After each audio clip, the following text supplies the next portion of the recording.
Hrvatska radiotelevizija. Hrvatski radio, prvi program.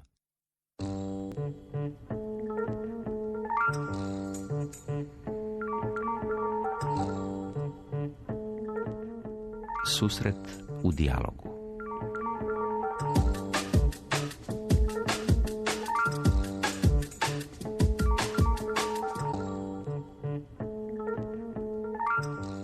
Duhovno-informativni mozaik. Lijepo vas pozdravljam, poštovani slušatelji i gledatelji, na početku još jednog susreta. Ja sam Blaženka Jančić i bit ću s vama idućih 50 minuta. Jučer je Katolička crkva slavila Dan života. Uz taj dan aktualizirala je pitanje starenja i poštivanja dostojanstva starijih osoba. U današnjoj emisiji razgovarat ćemo o temi suočavanja sa stvarnošću starenja. Hrvati su jedna od najstarijih populacija u svijetu. 1/5 je stanovništva starija od 65 godina. Kakva nas budućnost čeka? Kako se danas odnosimo prema starijima? Jesu li oni marginalizirani? Zašto ih se prikazuje kao teret društva? Ravnaju li se kršćani prema onoj 4. Božjoj zapovjedi poštuj oca i majku da dugo živiš i dobro ti bude na zemlji? Koje dužnosti i obveze imaju djeca prema svojim roditeljima? Kako ističe u poruci uz Dan života predsjednik Vijeća za obitelj i život Mate Uzinić, starije osobe imaju pravo na dostojanstven život, imaju pravo na život bez diskriminacije i nasilja. Oni su za nas puno učinili. Na nama je da im uzvratimo odgovarajućom skrbi. No, to nije samo pojedinačna odgovornost, nego i društvena. Osobito ističemo odgovornost države, ali i cjelokupnog društva, uključujući i vjerske zajednice. U našem studiju pozdravljam Zdenku Ninić, predsjednicu Kluba umirovljenika Zagreb, inicijatoricu mnogih projekata za starije. Dobar dan, dobrodošli. Hvala vam lijepo i pozdrav vašim slušateljima i gledateljima. U dubrovačkome studiju pozdravljam dubrovačkog biskupa Matu Uzinića, predsjednika Vijeća za život i obitelj Hrvatske biskupske konferencije. Dobro nam došli. Hvala lijepa, dobro, pozdravljam vas i vaše slušatelje. Tijekom emisije očekujemo i pozive naših slušatelja. Broj telefona na koji možete zvati u drugom dijelu emisije je 616-7001, predbroj za Zagreb je 01. A dužna sam još na početku reći da smo za emisiju pozvali i doktoricu Silviju Rusac sa Studijskog centra socijalnog rada Pravnog fakulteta Sveučilišta u Zagrebu. Međutim, zbog smrtnog slučaja u obitelji doktorica Rusac nije nam se mogla pridružiti. Gospodine biskupe, Vijeće za život i obitelj prijašnjih se godina bavilo različitim temama. Uglavnom je pažnja bila usmjerena na život od začeća, potom na važnost obiteljske zajednice. Ove godine aktualizirali ste odnos prema starijim osobama. Učinili ste to, očito jeste imali neki razlog. Pa mi smo prošle godine, ja sam neke godinu dana na čelu tog vijeća, mi smo prošle godine organizirali jedan kolokvij na temu demografskih problema s kojima se suočavamo i tad smo željeli kroz tu dimenziju ukazati na problem koji prolazi naše društvo, a sada je ovo bio jednostavno normalan nastavak te iste tematike, jer to što imamo manji broj rođenih kao posljedicu ima to da smo društvo koje iz godine u godinu postaje sve starije. Naravno, tu postoje i neki drugi čimbenici koji povećavaju broj starijih, a to je poboljšan životni standard, produžen ljudski život zbog napretka u medicini.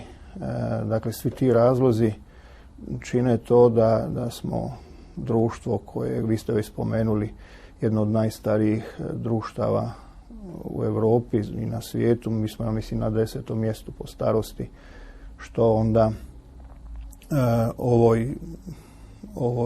ovom danu života daje na neki način zadaću da razmišljamo i o toj dimenziji. Naravno, to što smo društvo koje postaje sve starije sa sobom nosi i mnoge druge probleme, jer između ostalog ta sve brojnija starija populacija zbog tog što postaje sve brojnija, na neki način onda se od nekih čimbenika ovog društva primjećuje kao teret, postaje sve više ugrožena. I to su razlozi zbog kojeg smo mi smatrali da je potrebno upravo tu temu obrađivati za ovaj dan života kao svojevrstan nastavak onog što smo započeli prošle godine, ali mi s tim ne želimo dati gotova rješenja, niti smo za to sposobni, nego želimo na neki način posvijestiti kako društvu, tako i crkvi, ali osobito pojedincima tu stvarnost koja je sve prisutnija i koja će od svih nas, svakog od nas na svom mjestu i njegovoj ulozi zahtijeva da napravi neke iskorake kako bi se na pravi način znali s tom situacijom nositi. Kao predsjednik Vijeća za obitelj okupili ste nedavno sociologe, liječnike, pravnike, teologe na kolokviju o suočavanju sa starošću. Ljudi koje ste okupili na tom kolokviju uglavnom nisu članovi Vijeća za obitelj HBK koji vodite. Očito ste imali potrebu informirati se od stručnjaka kakvo je stvarno stanje. I recite kakve ste onda informacije dobili?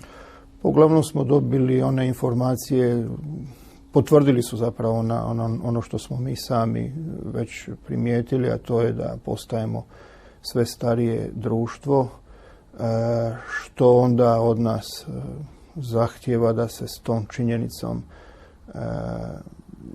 znademo početi nositi na nov način. Ukazalo se tu između ostalog i na određene posljedice tog stanja, osobito kroz nasilje prema starijim osobama koje se prema nekim istraživanjima sve učestalije događa unutar obitelji, ali nažalost to nije dovoljno ispitano i unutar tog sustava brige za starije i nemoćne osobe u domovima. Zatim smo razmišljali o nekim drugim segmentima staračke dobi, pa i o tom željeli smo vidjeti i to što može i što čini crkva za populaciju starijih osoba.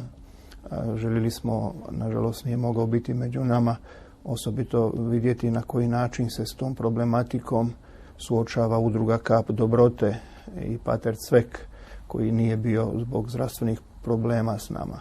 No ono što je osobito važno, što smo sami sebi posvijestili, jest to da starost nije bolest, da je to normalno razdoblje života i kako sam ja to istaknuo i onoj poruci koju ste vi već spomenuli, da je to za sve nas prilika i na osobnoj razini, i na obiteljskoj razini, i na crkvenoj i na društvenoj razini, da postanemo bolji ljudi, da se na prave načine svatko od nas na svojoj razini suoči kako sa svojim vlastitim starenjem, tako i sa starenjem drugih i da onda na pravi način znade to iskoristiti, to prirodno razdoblje i tu normalnu situaciju kao priliku za osobni, ali i za obiteljski, crkveni i društveni rast.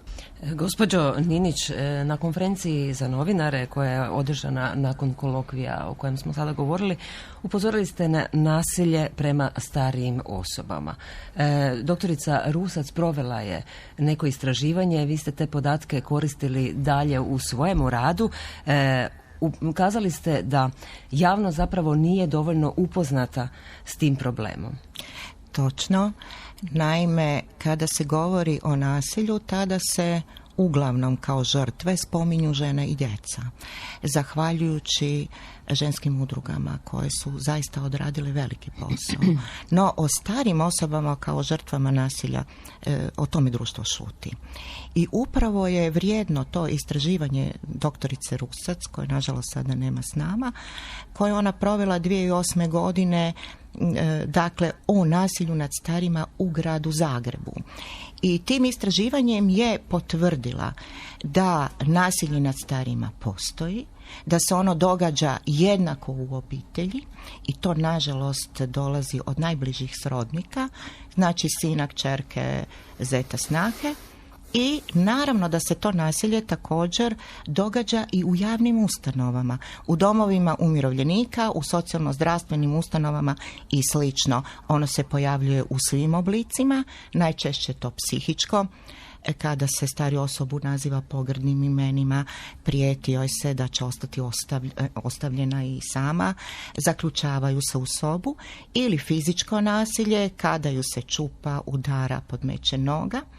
Vrlo često je, o tome ipak možemo malo u medijima nešto pročitati, i to ekonomsko nasilje, kada se starijoj osobi nude kojekakve, da potpisuje kojekakve punomoći, različite ugovore kojima ona raspolaže svojom imovinom. Najpoznatiji su ugovor o doživotnom i dosmrtnom uzdržavanju.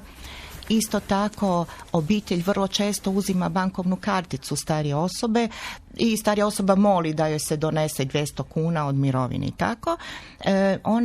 Zaista starija osoba ne dobiva povratnu informaciju koliko je podignuto primjerice sa bankomata i koliki još ona ima preostali iznos.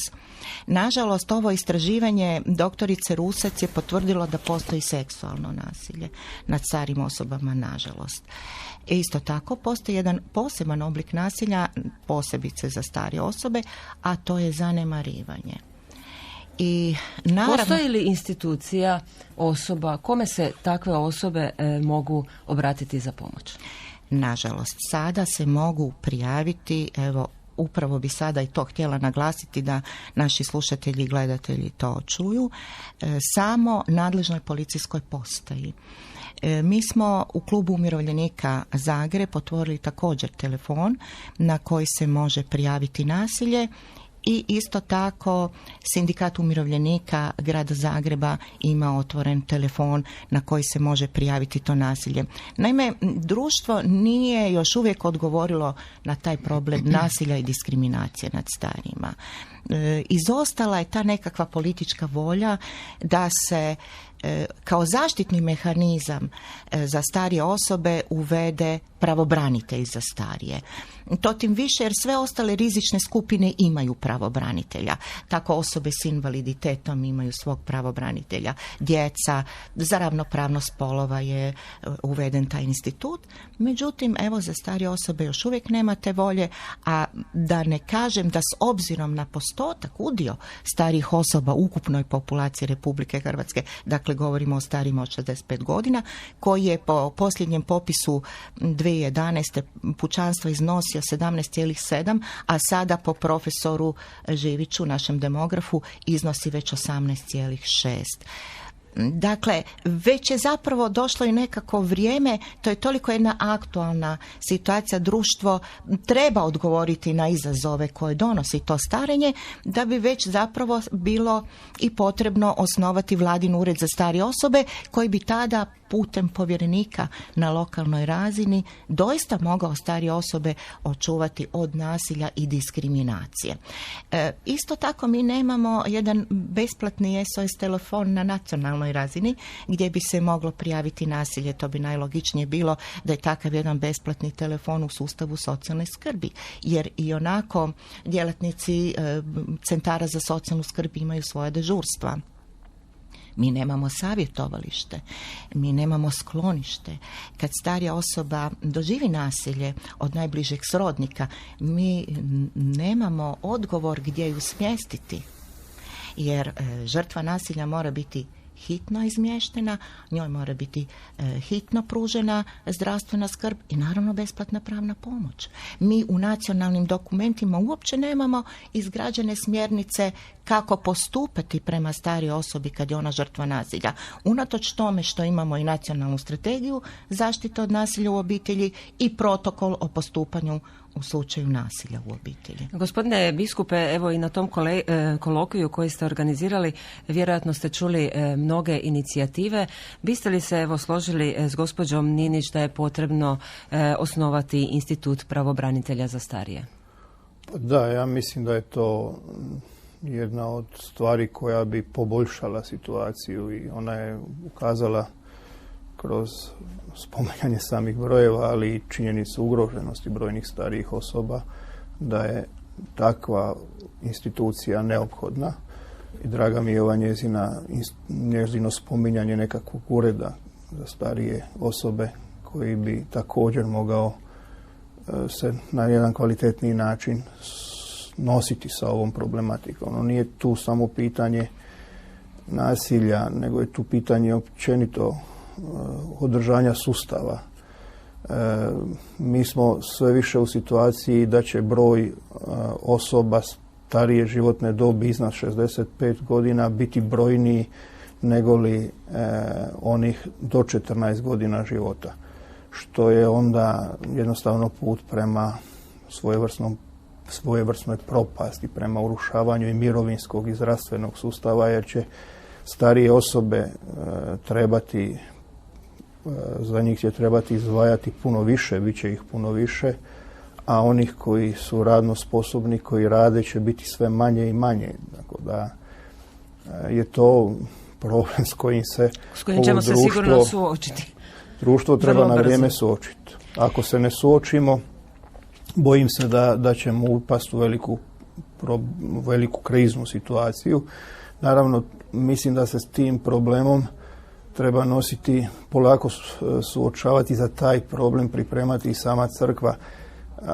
Ko gledamo malo povijest crkve, crkva je u prošlosti uglavnom uz obitelj, osobito s pojavom industrijske revolucije i razvojem kapitalizma, dok nije država bila socijalno osviještena, zapravo vršila tu službu kroz različite ustanove, redove. U 19. stoljeću su nastali mnogi redovi koji su se brinuli kako za napuštenu djecu i tako i za napuštene starce, bolesne. Mislim da i mi na neki način moramo, ako će situacija ovako ići, gledati na koji način i unutar naših župnih zajednica, unutar naših biskupija možemo se organizirati kako bismo se s tom novom situacijom koja će nastati mogli na pravi način nositi. Ono što je jako problematično u cijeloj toj situaciji je napetost koja se već polako stvara. Evo, to nasilje o kojem smo govorili je tomu pokazatelj između mlađih i starijih. Kako bude više starijih i sve manje onih mlađih koji privređuju, ta će napetost biti sve veća.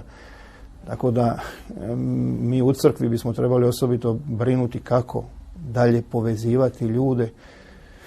Znači mislim da je to vrlo kompleksan problem. Što se crkve tiče, možda inicijativa prepuštena pojedincima u crkvi koji nekako imaju afiniteta brinuti o starijima pa pokreću nekakve programe, ili u cjelokupnom pastoralu katolička crkva vodi brigu i o svojim starijim vjernicima? Zasad se možda može dobiti takav dojam da su to poput Patra Cveka kojeg sam spomenuo, pojedinačne inicijative, međutim mi ne smijemo ostati, mi moramo sustav na neki način promijeniti kako bismo i sustavno mogli voditi brigu o starijim bolestima.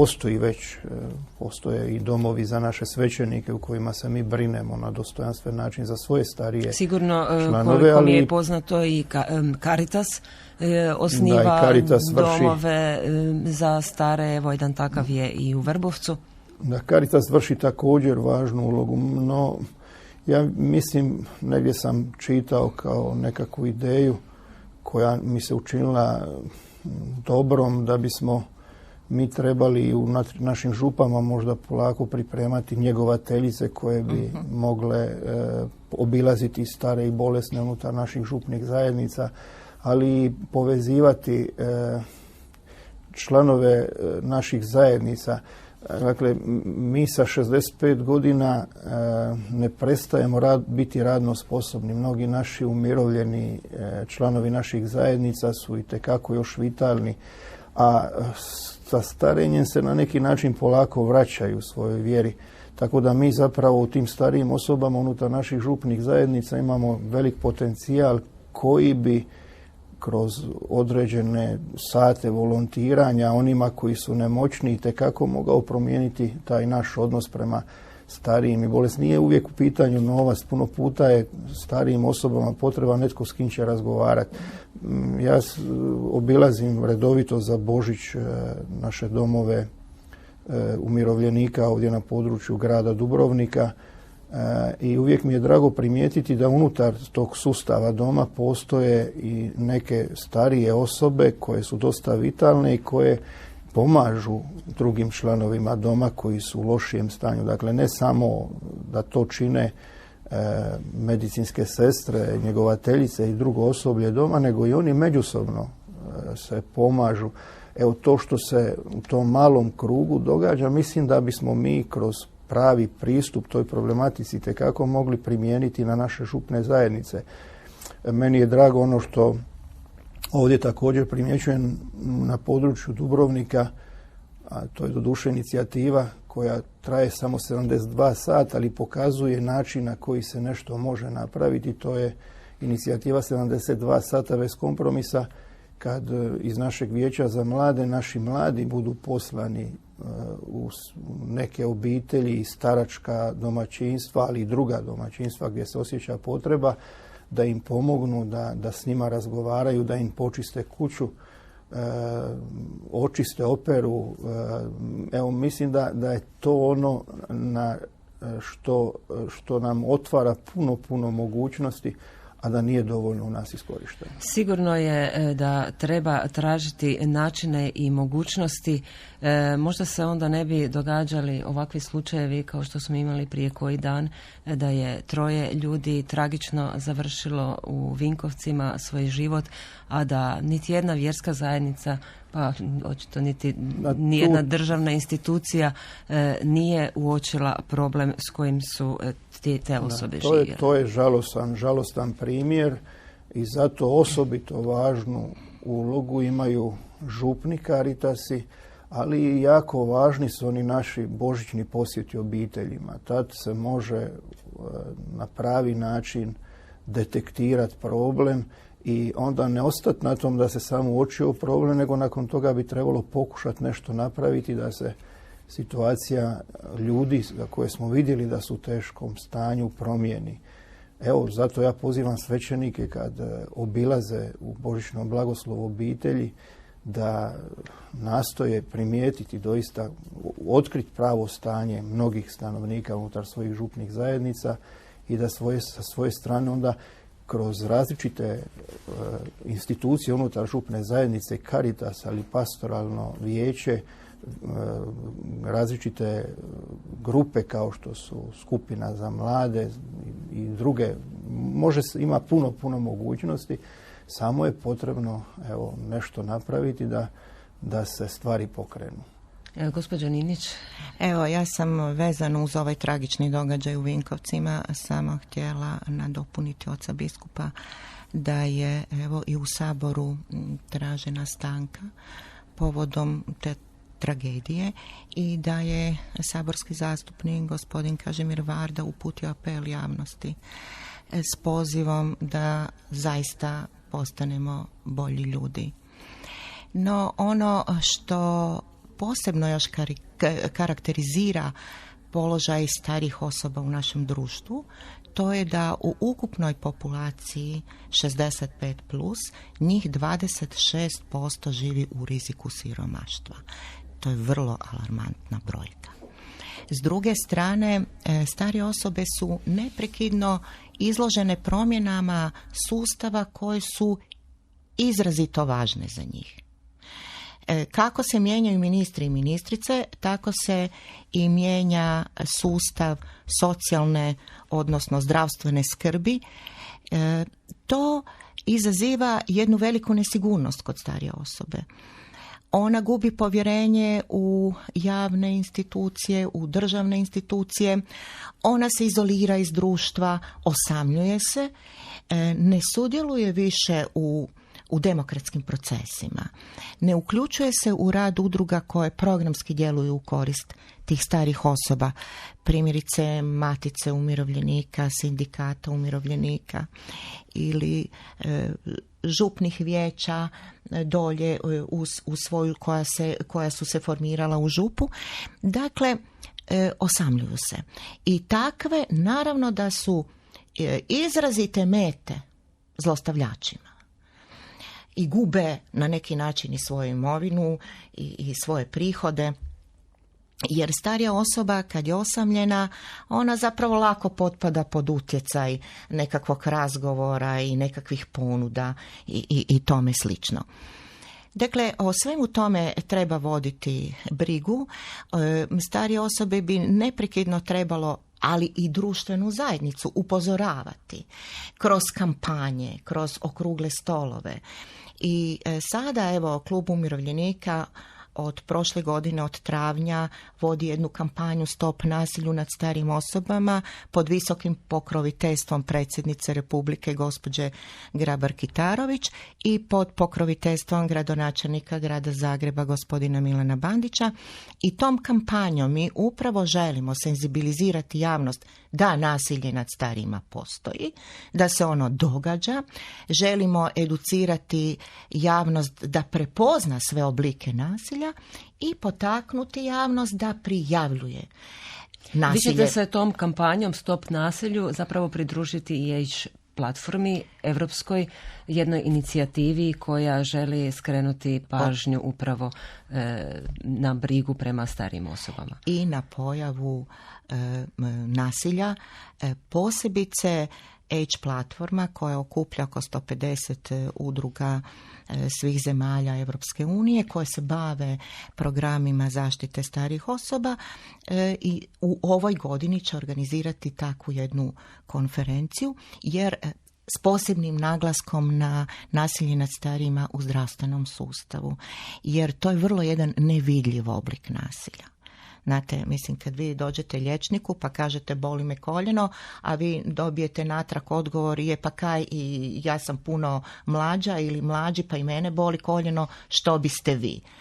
Znate, takve stvari se ne bi smjele događati. Naime, htjela sam samo još dodati da niti jedno nasilje, niti jedan nasilnik ne smije ostati nekažnjeni. Prema Svjetskoj zdravstvenoj organizaciji nasilje je 3. uzrok smrtnosti. A naše starije osobe su zaista zaslužile miran život, dostojanstveni život bez nasilja. Jer kao što ste uvodno rekli, puno su učinile za nas. I mi smo ti koji smo odgovorni upravo za to nasilje koje se njima događa. Mi smo im dužni uzvratiti sve ono što su oni za nas činili. Voditi brigu o njima i reagirati kako se nasilje događa. I prema svakoj starijoj osobi ponašati se kao prema svojoj baki ili djedu. Trenutak je da uključimo i naše slušatelje. Broj telefona je 616 7001. Predbroj za Zagreb 01. Naši gosti su danas gospođa Zdenka Ninić, predsjednica Kluba umirovljenika Zagreb, i u Dubrovačkom studiju nam je dubrovački biskup Mate Uzinić, predsjednik Vijeća za život i obitelj Hrvatske biskupske konferencije. Imamo li slušatelje? Halo? Dobar dan. Dobro jutro. Slušam vašu emisiju. Pa se javljam, ja imam 90 godina. Mene je policija opljačkala. Policajac je poslao svoga lažnog policajca koji mi je sve opljačkao. Tako da znate. Kome jeste li se vi nekome obratili za pomoć? Kome? Policiji. Policiji. I policija je došla, ali taj policajac je poslao svog lažnog policajca koji mi je sve opljačkao. A ja imam 90 godina. Da znate, to vam je policija. Recite, imate djecu, unuke? Imam nečake. Brinuli se oni o vama, a sami živite? Sama živim, ali brinu se, ne mogu reći. Ali to je važno da ja sam, neke ženske su mi nazvale, ja sam vidjela da su to 2 provalnice. Onda sam ja nazvala policiju, kad one trebale su doći, a to su saznale preko bančinog računa. u banci. Navodno da je policija, to je u ponedjeljak u novinama Jutarnjem listu pisalo, da su tu službenicu uhapsili. I ona je dala podatke vezi svoje policiji da bi taj policajac poslao svog lažnog policajca koji je za njegovo ime mene opljačkao. Eto, to vam je policija. Hvala vam. Tako da molim, doviđenja. Evo, žao mi je, ali to je upravo to o čemu danas govorimo. Tako, nažalost, starim osobama dolaze nekakve lažne ponude polica o zdravstvenom osiguranju, pa im se, govori da moraju potpisati punomoći da će dobiti veću kamatu u banci, pa onda te starije osobe donose podatke o svojim štednim polozima i tako. Evo, ja bi preporučila gospođi da pozove svoje nećake i da oni zaista krenu u zaštitu gospođe, da prijave ovaj slučaj i Centru za socijalnu skrb koji će tada lakše sa policijom izvidjeti šta se tu točno dogodilo i gospođu zaštititi. Evo vidite, to je upravo ono o čemu govorimo, da nam treba i pravobranitelj i da nam treba ured za starije osobe, a na lokalnoj razini svakako povjerenik za zaštitu starijih osoba. Jer da mi sada imamo, mada je gospodin gradonačelnik obećao uvođenje povjerenika za grad Zagreb, da mi sada u gradu Zagrebu imamo povjerenika, gospođa bi se mogla njemu obratiti za pomoć. Tako je. Sljedeći slušatelj ili slušateljica. Halo, dobar dan. Dobar dan. Slušamo vas. Ja zovem iz Karlovca. Ja sam osoba sa invaliditetom i već 4 godine uz pomoć jedne dobre gospođe koja mi pomaže kao plaćena osoba vodim brigu o svojoj majci koja je već 4 godine nepokretna u krevetu, ima 96 godina. Mene interesira, vi govorite o nasilju nad starim osobama, a da li se ko pita kako je nama teško stare osobe dvoriti i kako su te stare osobe jako zahtjevne, ponekad jako i teške i kako je s njima jako teško. Ako ja 4 godine kao osoba sa invaliditetom svoju majku dvorim, jer ju ne želim dati u nikakvu ustanovu, jer smatram da je doma najbolje, da ima najbolju moguću njegu, ja sigurno onda za nju činim sve što mogu najbolje, a da budem od njezine strane često optuživana da ju držim u hladnoj sobi u kojoj je temperatura plus 30, jer ju ja tako jako ugrijem jer znam da joj je hladno, pa budemo optuživane ja i gospođe da joj ne damo kruha zato što prigovaramo da nek kruh ne mrvi, da neka si taj kruh ne sprema, neka ga vrati pa da će ga dobiti kad joj bude trebalo i tako dalje. Gospođo, možda u jednom trenutku, ne znam, evo pomoći će mi i gospođa Ninić, u jednom trenutku možda i oni koji brinu o starijim osobama trebaju stručnu pomoć. Apsolutno. Razlog mog poziva je taj. Ja hoću reći, u našem društvu, ja sam se već raspitivala, nitko ne postoji ko bi osobama koje brinu i njeguju stare osobe pružao bilo kakvu psihološku pomoć, da nas recimo nauči kako da što manje dolazimo sa njima u konflikt. Takvo nekakvo savjetovalište uopće u našoj zemlji, koliko je meni rečeno, ne postoji. A isto tako, ne postoji savjetovalište koje bi recimo pripremalo ljude da će starost doći i da će oni nekad morat postati ovisni o drugoj osobi. Bez obzira ko to bio i da oni to moraju prihvatiti. Kao i mi svi kad ćemo biti stari. Pa mene interesira je li neko misli nešto i na tom području pružanja takve psihološke pomoći nešto učiniti. Hvala vam na pitanju. Nažalost, evo, grad Zagreb to ima i grad Zagreb je u zaštiti starih osoba dostigao već jednu relativno zadovoljavajuću razinu. No, ovaj problem starenja naravno ne može riješiti pojedinac i ne može rješavati pojedinac i ne možemo očekivati od pojedinca da to rješava. Tu se doista mora uključiti društvena zajednica i uistinu je potrebno osnivati savjetovališta, jer i osoba koja brine o starijoj osobi apsolutno treba potporu i treba psihološku pomoć s vremena na vrijeme. Da bi znala kako se Prema tome mi moramo sa nekim konkretnim situacijama. Opet dolazimo do potrebe osnivanja ureda za starije osobe koji bi tada spuštanjem na lokalnu upravu, na lokalnu razinu zapravo onda uočavao šta je sve potrebno poduzeti u jednoj sredini, na jednoj lokalnoj razini da bi ovaj problem se mogao odgovorno i dobro rješavati. Ako bi mogao nešto dodati. Izvolite. Pa ja mislim da bi ono što sam govorio o župnoj zajednici i župna zajednica kroz stvaranje određenih timova volontera mogla tu pomoći na način da možda jedan put tjedno zamijene osobe koje se brinu za svoje starije, da im pomognu na taj način da im olakšaju. Jer neminovno ako netko svaki dan 24 sata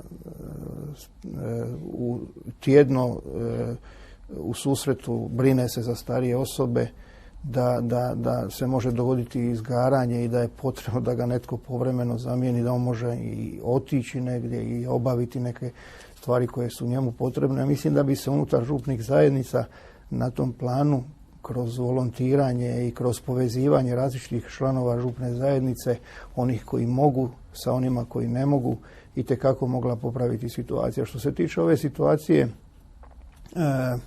da starije osobe prigovaraju i mislim da je jedini pravi način da se na takve prigovore od strane onih koji znaju da čine sve što mogu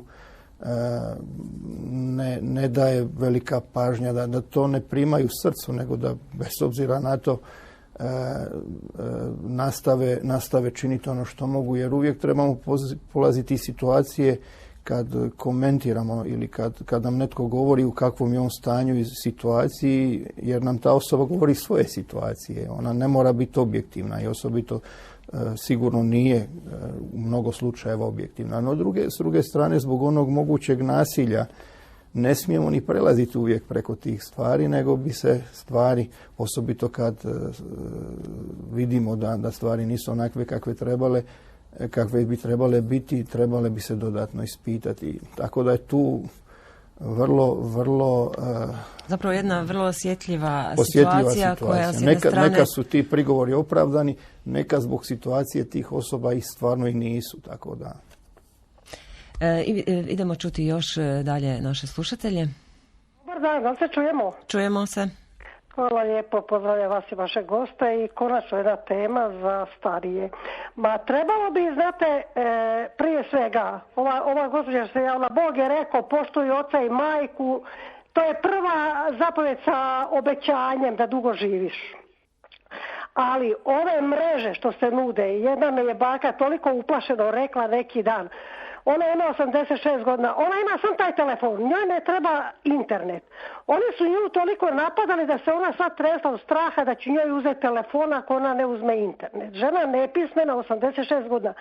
Ja mislim da treba tima iz tih agencija zabraniti da se tako ponašaju. Onaj ko hoće uzeti, on će sam sebi uzeti. Hvala vam, evo da ste i to... Jako su bezobrazni. Hvala vam da ste i to spomenuli. Naime, evo, telefonski operateri vrlo često zovu starije ljude koji možda nisu toliko u tijeku sa tim telefonima, internetima, paketima, pa im nude nešto za jeftiniju cijenu, pa oni i telefonom pristanu ili potpišu neki ugovor, a zapravo ni sami nisu svjesni što su učinili. Je li moguće se zaštititi starije od toga? Pa sasvim sigurno da, tu su vrlo česte zlouporabe.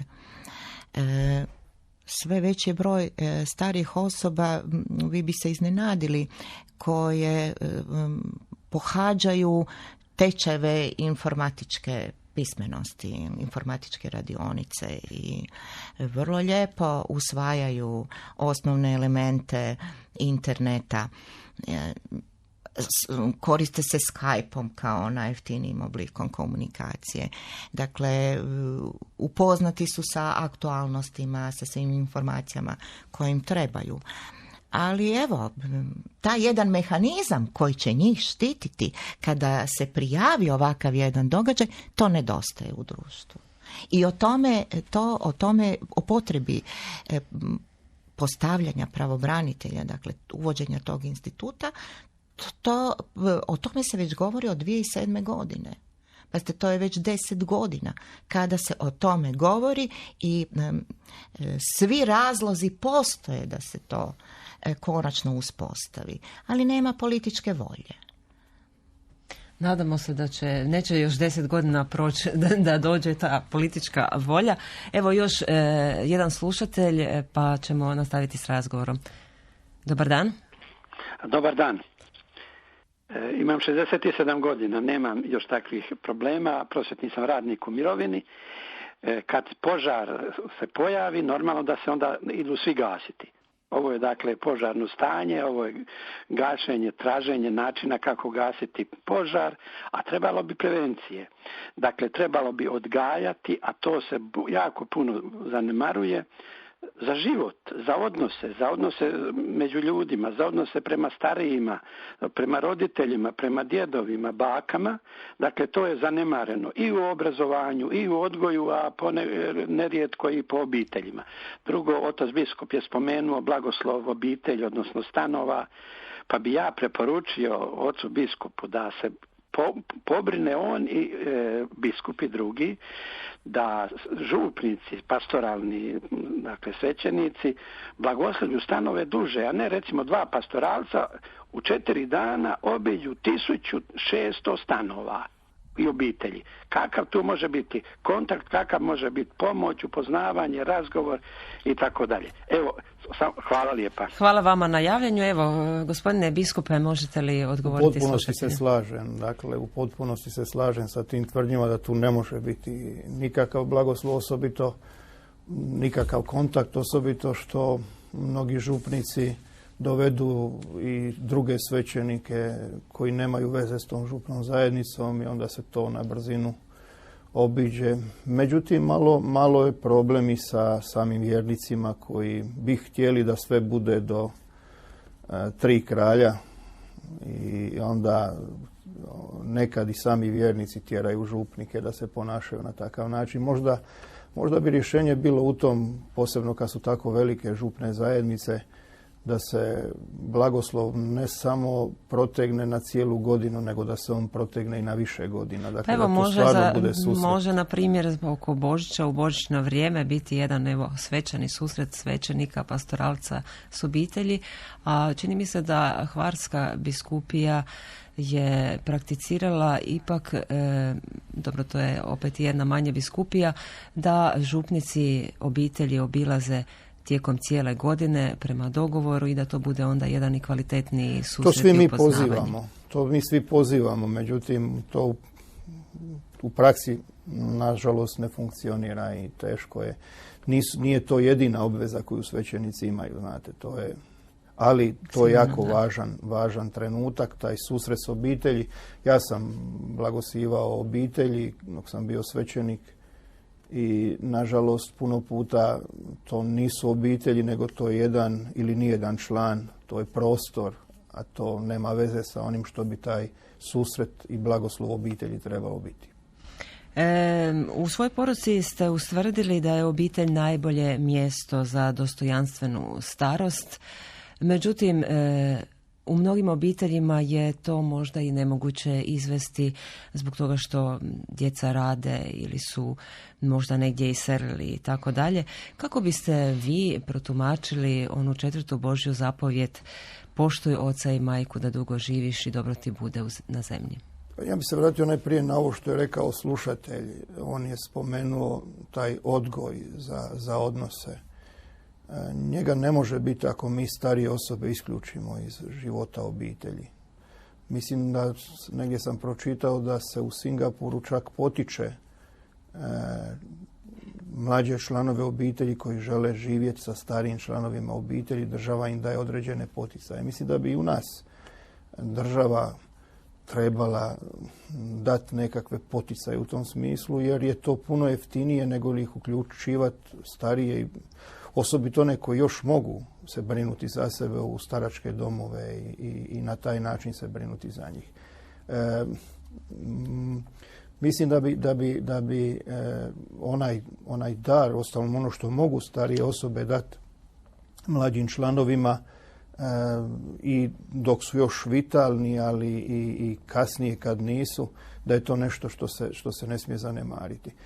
Kad je riječ o samoj 4. zapovjedi Božjoj, onda mi na neki način često shvaćamo na onaj djetinji način, da sam ja dužan slušati oca i majku dok se oni brinu za mene. Međutim, zaboravljamo da se ta zapovjed također odnosi na oca i majku kad su oni, i posebno onda kad su oni potrebni mene, moje pomoći, moje blizine, moje lijepe riječi. I zaboravljamo također, evo tu možda se vratiti na ono pitanje koje je postavila slušateljica iz, mislim da je bio Karlovac, da zaboravljamo, i starije osobe neka zaboravljaju da to poštuju oca i majku, također od njih traži da se poštuju i djeca. I zapravo je cijela ova problematika na neki način možda i nastala zbog tog što niti taj odnos nije na pravi način bio življen. Zato, i izgrađen. Da, zato sve to nekako povezano. Dakle, svakako ta zapovjed uključuje jedno i drugo. Proteže se na cijeli život i osobito se tiče te životne dobi starijih i bolesnih, kad su doista potrebni pomoći blizine mladih, ali se također odnosi i na starije i bolesne koji su sa svoje strane prije svega pozvani prihvatiti sebe u svojoj bolesti i starosti i na taj način, prihvaćajući sebe, pomoći mladima da se za njih brinu. U nekim zapadnim zemljama nekako je uobičajeno da djeca vrlo rano napuštaju roditeljski dom i tako se udaljavaju od obitelji. U našem društvu različite generacije u zajedničkom obiteljskom domu drži činjenica izvjesnog siromaštva o kojem ste govorili, gospođo Ninić. Evo, nije rijetko da obitelji doslovno žive od mirovine svojih starijih članova. Ne bi li gospodarski rast i razvoj mogao utjecati i na kvalitetnije odnose u obitelji, posebno evo prema starijim osobama, gospodine biskupe? Pa ja mislim da je jedan od problema kod nas u Hrvatskoj to što su stanovi u kojima živimo napravljeni za male obitelji. Dakle, nije predviđeno da tu može biti više stanova. Situacija ekonomska u kojoj se nalazimo je takva da mladi, ako su još i bez posla, ne mogu pronaći neko drugo stambeno rješenje i onda žive u tom prostoru zajedno sa starijim osobama, što je, budući da nema dovoljno prostora za život, svojevrstan izvor napetosti i onda često stariji u cijeloj toj situaciji stradaju, pa evo, gospođa Ninić je spominjala i neke situacije da im se uzimaju njihove kartice i da se na taj način vrši financijsko nasilje među njima. Bi li pomogla bolja ekonomska situacija? Ako se ne bi nešto promijenilo u politici, mislim da ne bi. Mi imamo sada ministarstvo koje bi trebalo voditi brigu i o demografskim problemima. Dakle, dobili smo to u naslovu, međutim ne vidim, evo 100 dana vlade je prošlo da se na tom planu nešto bitno napravilo kroz tih 100 dana. Kad kažem da mislim da to ne bi bilo rješenje, onda će se pozvati na jednu misao Bena Wottenberga, jednog pokojnog američkog demografa koju sam slučajno ovih dana pronašao, koja kaže da je kapitalizam najbolja kontracepcija. On potiče potrošnju, ali njemu nije stalo do ljudi. Evo, imamo još minutu do kraja emisije. Ukazali smo na brojne probleme s kojima se suočavamo, pa evo na kraju rečenicu dvije, ipak postoji nešto i lijepo u toj starosti, gospođo Ninić. Naravno da postoji lijepo u toj Evo u jednoj starosti. rečenici. Dakle, i još starogrčki i starorimski pisci su naglašavali u svojim djelima: poštuj sjedu glavu, čuj što ti ona ima zakazati. Hvala vam. Gospodine biskupe, isto jednu rečenicu. Ja ću ponoviti ono što smo rekli na svoj način u onoj poruci za dan života, da je starost prilika za rast, i osobni i obiteljski. Evo, tu ćemo i morati, crkveni i društveni. tu ćemo morati stati. Susret u dijalogu danas potpisuju Blaženka Dragašević, Jeronim Marić, Igor Koštec. Ja sam Blaženka Jančić. Lijep vam pozdrav. Hrvatska radiotelevizija. Hrvatski radio, prvi program.